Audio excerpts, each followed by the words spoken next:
13 तारीख है और कल बीच परसों यानी कि 15 तारीख को खेसारी लाल यादव का जन्मदिन है।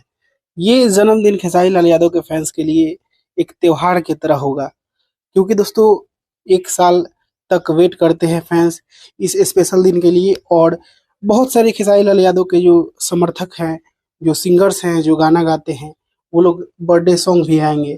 पोस्टर्स भी आने शुरू हो चुके हैं।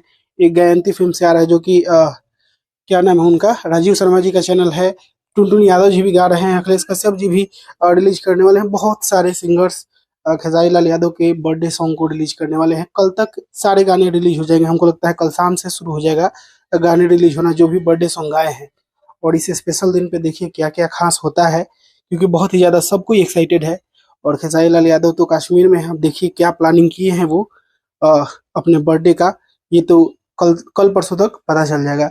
बाकी दोस्तों आप लोग कितना एक्साइटेड है कमेंट बॉक्स में बताइएगा। और इसी के साथ मैं इस वीडियो को यहीं पे खत्म करता हूँ। आप लोग इस वीडियो को लाइक करिएगा, शेयर करिएगा। मैं मिलूंगा आप लोगों से एक नए वीडियो में, तब तक के लिए जय हिंद, वंदे मातरम।